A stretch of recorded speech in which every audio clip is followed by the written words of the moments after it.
कि देखने में वो इतना मस्त हो गई कि उनको पता नहीं चला कि सेब कट रहा है कि अंगुली कट रही है। जिसकी बुनियाद पे शायर ने कहा था, उसने यूसुफ पे कटी मिस्र में अंगुस्ते सना, उसने यूसुफ पे कटी मिस्र में अंगुस्ते सना, सर कटाते हैं तेरे नाम पे मर्दाने अरब। ऐ मेरे मुस्तफा, वो यूसुफ का हुस्न था कि मिस्र की धरती पर औरतों की अंगुलियां कट गई, मगर मेरे आका आपके हुस्न का हाल यह है कि वो मिस्र की धरती नहीं अरब की धरती है। वहाँ औरतों का मामला था मगर अरब में मर्दों का मामला है। वहाँ अंगुली कटने का मामला था मगर यहाँ गर्दन कटाने का मामला है। कटना अनजाने में होता है, कटाना जानबूझ करके होता है। अरे आलू काट रही थी अंगुली कट गई, वो मिर्च काट रही थी अंगुली कट गई, तो जान के अंगुली नहीं काटा। वो यूसुफ का हुस्न था कि अनजाने में अंगुली कटी। किसकी? औरतों की अंगुली कटी।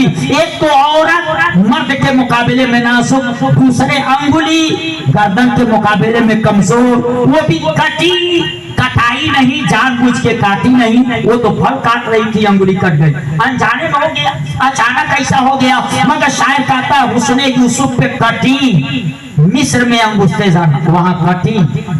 असर कटाते हैं, कटी और कटाते हैं, कटाना जानबूझ के होगा। सर कटाते हैं तेरे नाम पे मर्दाने अरब। ऐ मुस्तफा, आपके नाम पर तो अरब के मर्द अपनी गर्दनें कटाया करते हैं। ये आपका हुस्न है। जरा सोचे, गौर कर लें, आपको पता चल जाएगा, आपको मालूम हो जाएगा। मुसलमानों, तो वहां जब देख ली तो जुलेखा ने पूछा, अच्छा बताओ देखा तूने यूसुफ को? तो क्या कहती हैं? कुरान खोल के कल देखिएगा, उनकी बोली बदल गई। कल क्या कह रही थी? गुलाम, कि गुलाम को दिल दे बैठी, मगर जब देख लिया यूसुफ अलैहिस्सलाम को तो कहती हैं हाजा मलकुन करीम। कहती है ये तो कोई नूरी फरिश्ता है, ये तो इंसान ही नहीं है। बोली कितना बदली, जिसको कल गुलाम कह रही थी जुलेखा की सहेलियां, अब इंसान मानने को तैयार नहीं, फरिश्ता कहने को तैयार हो गई। तो जब देखा नहीं था तो कुछ और कहा था, देख लिया तो कुछ और कहने लगी। तो फरिश्ते कहते हैं कब्र में वो नबी को देखेगा और जब कल बिन देखे वो अपने जैसा कहता था, तो कहीं आज देख करके बोली बदल देगा। तो बोली बदलेगा, आज तो इससे नहीं फैसला होगा, बिन देखे जो कहता था उसी पे फैसला होगा। इसलिए फरिश्ते पूछते क्या कहता था तू इस मर्द के बारे में, वो बता क्या कहता है। नहीं, यहाँ तो मानना पड़ेगा। जब कब्र में मुस्तफा को देखेगा तब तो मानना पड़ेगा, जब हश्र में देखेगा तब तो मानना पड़ेगा, जब पुलसरात पे देखेगा तब तो मानना पड़ेगा, जब हौसे कौसर पे देखेगा तब तो मानना पड़ेगा। पुलसरात पे जब आका रब्बे सल्लिम उम्मती, रब्बे सल्लिम उम्मती कह रहे होंगे तब तो उसे मानना पड़ेगा। इसी की तर्जमानी पढ़ाई के ताजेदार कहते हैं, अपने अंदाज में कहते हैं, पुल से जब गुजरने की बात होगी तो रसा पुल से अब वजद करते गुजरिए, और रसा पुल से अब वजद करते गुजरिए कि आए रब्बे सल्लिम सदाए मोहम्मद। अब किनारे जब आका कह रहे हैं रब्बे सल्लिम उम्मती, रब्बे सल्लिम उम्मती, ऐ रब मेरी उम्मत को सलामती से गुजार दे, तो कौन ताकत है वो उसको गिरा दे। मेरे आका जब कह रहे हैं कि मेरी उम्मत को सलामती से गुजार, मुसलमान तो बोली बदल क्या है देख कर। इसलिए फरिश्ते पूछते जो कहता था वो कह, आज देख के तू क्या कहता है इस पर नहीं फैसला होगा। इसी को आशिक रसूल ने कहा, आज ले उनकी पनाह, आज मदद मांगू से, कल न मानेंगे कयामत में अगर मान गया। कयामत में तो देखेगा तो मानना पड़ेगा, मगर वो मानना काम नहीं आएगा। 3 सवाल होगा, सब लोग जवाब दे लेंगे, पर्चा तो आउट हो गया। सवाल तो आज ही आपको मालूम होगा, जवाब कब देना है जब कब्र में जाएंगे तब।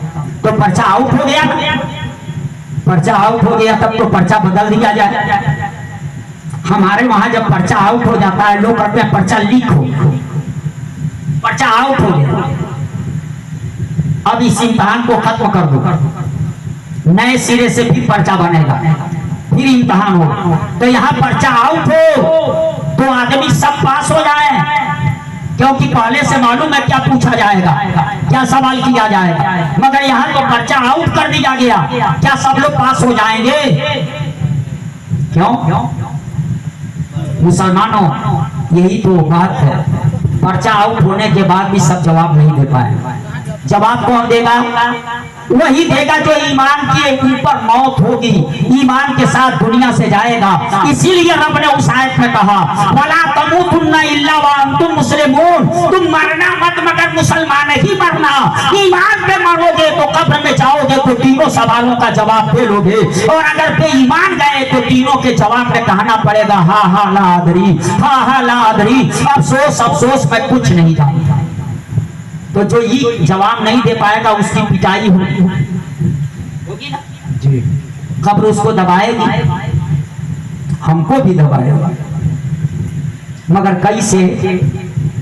जैसे माँ अपने बेटे को अपने कलेजे में लगाते दबाती है, तो तकलीफ पहुंचाने के लिए नहीं दबाती है, आराम पहुंचाने के लिए दबाती है।